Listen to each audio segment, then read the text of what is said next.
Hey there, it's Steve from Serious Keto, and in this video we are going to make my new favorite keto-friendly vegetable.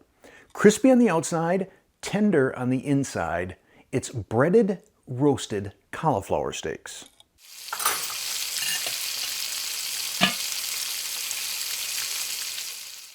For the last few weeks, I've been doing a lot of experiments with my 2-ingredient keto breading, which I'll link to right up there.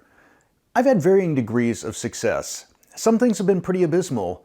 This is not one of them. In fact, this breading takes roasted cauliflower to a whole nother level. Now, I personally kind of enjoy cauliflower, but I find that I enjoy it even more when it tastes a little less like cauliflower, and roasting definitely helps that happen.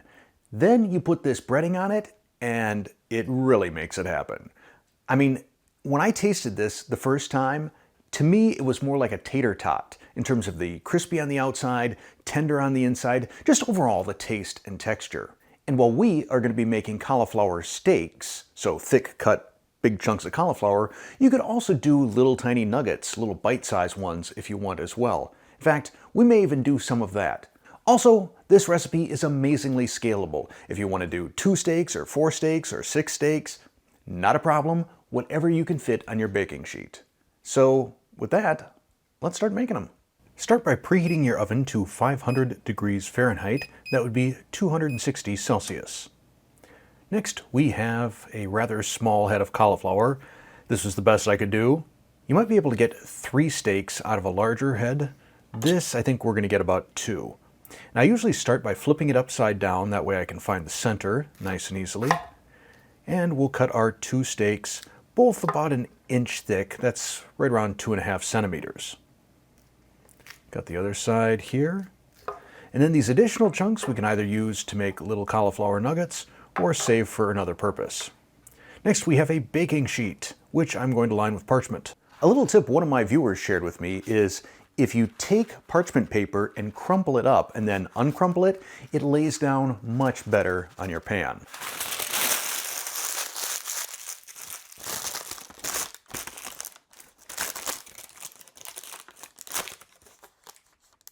So we'll put that parchment onto our baking sheet.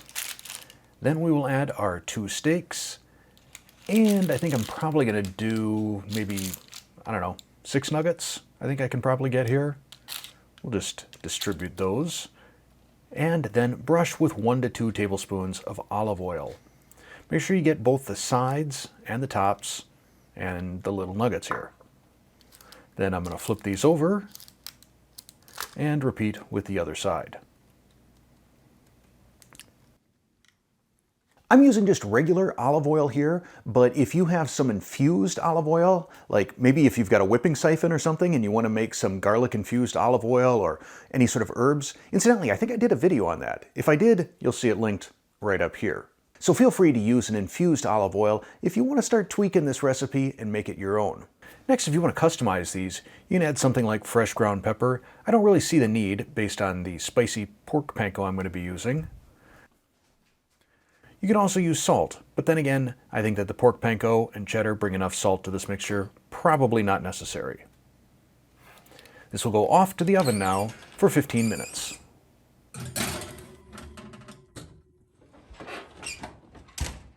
While the cauliflower starts to roast, we're going to make the breading.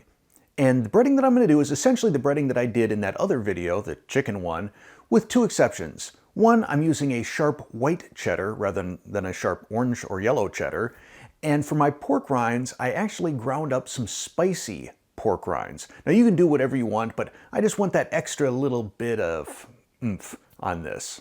Making pork rind panko is a pretty easy process. Just dump a bag into a food processor and run it until it's fairly finely ground. Or if you want, you could put it in a Ziploc bag and use a rolling pin. To make our breading, we'll start with 3/4 cup of sharp cheddar cheese. That's about 60 grams. Then to our little food processor, we'll add 1/3 cup of pork panko, or about 30 grams. Now, if you want to add any additional seasoning, you can also do it here instead of directly onto the cauliflower. I'll talk about that later. But we're going to give this about 30 seconds worth of processing. That should get us a fairly fine crumb. It should look about like this. I'm going to transfer this to a bowl. and set this aside for later. Then we're going to make our sauce, starting with 1/4 cup of mayonnaise, that's 55 to 60 grams, or mil, however you measure mayonnaise in metric. Next we're going to add some sweetener. I'm using Truvia Brown, which does have molasses in it, but it really only adds like 1 gram of carb per serving, so not a big deal. 1 teaspoon of that. Then we have 1 teaspoon of rice vinegar. And then we're going to add some gochujang, which is Korean chili paste. 1 teaspoon of that. Now a little tip, if you coat your teaspoon with oil, this paste comes out a lot more easily. Gochujang will keep for quite a long time in your fridge, provided you pat down some plastic wrap on it to keep the air out and to keep it from getting leathery. Lastly, we have 1/4 teaspoon of sesame oil. We'll give this a good whisk until everything is thoroughly combined, and then we'll set this aside. After 15 minutes, we'll remove our cauliflower from the oven and then turn it all over, steaks and nuggets. And then we'll brush the other side with the remaining olive oil. And back into the oven, now for 10 minutes. After that additional 10 minutes, we're ready to coat these. We're going to apply our breading just by sprinkling it on. You don't really want to pack this in. As it melts, it'll fill in some of the nooks and crannies. Get our nuggets here as well, and into the oven for 5 minutes. After 5 minutes, we're starting to get a little bit of a crisp on this. We're going to flip over gently, more gently than that, each of our steaks. For my nuggets, I'm just going to make a pile. I think that's going to make it easier to bread them. So I'll sprinkle my breading on the other side of the steaks, making sure they're nice and coated, and then sprinkle the remaining onto my nuggets. This will go back into the oven for an additional 10 minutes. And now, after 10 minutes, these guys are ready. Flipping them over, I find that they're hot and the underside is nice and crispy. If you're not going to plate these right away, I recommend removing them to a wire rack. That way they're not sitting in their cheese oil and it keeps the undersides nice and crispy. Speaking of crispy, these crispy bits here, these are quite tasty. Don't throw these away. Eat them. And now it's time to plate. We'll grab our sauce here, and typically I would probably put a little bit more sauce on, but I'm trying to make this look pretty for my thumbnail. Get my little intentional spatters going on. Well, we'll add some more spatters so that those first ones look intentional. Some little dots, dot, dot, dot, dot, dot, disco. And now the gratuitous panning shot. Looking good. And as I cut into this, it's everything I promised. Crispy on the outside, tender on the inside.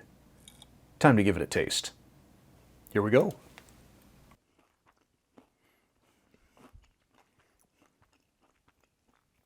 Oh man. I didn't get a ton of crispy on that one, but I know this bite I will. Like I said at the outset, crispy on the outside, tender on the inside. That caramelization that occurs when you're roasting, that takes away a little bit of that cauliflower edge. And then this sauce, it brings some sweet, it brings some heat, it brings a whole lot of tangy. This is some good stuff. What I love about this recipe, beyond just the way it is currently, is it is so customizable. I had mentioned before about using a garlic-infused olive oil. I got to thinking, you could probably use like a chili-infused oil and then maybe put some buffalo seasoning into the breadcrumb mixture. And then basically you've got buffalo cauliflower bites. And then you could have some ranch dressing or some blue cheese dressing. Incidentally, if you want to make a really nice dressing that doesn't have a bunch of like soybean oil or other garbage oils in it, I'll put a link to that up there too. So if you're looking for a different dipping sauce, there you go. So while this recipe does take in the area of a full hour, probably only about 10 minutes of that is active time on your part, and the payoff is huge. Trust me, even your non-keto family members are going to love this. I mean, mine did. They're actually requesting this now on a regular basis. So add this to your repertoire. If you like this video, click the like button. If you're not a subscriber already, hit that subscribe button and tap that bell to turn on all notifications. And lastly, if you'd like to help support the Serious Keto Test Kitchen, click that join button and see what memberships and perks are all about. There's a lot of cool stuff in there. Thanks for watching.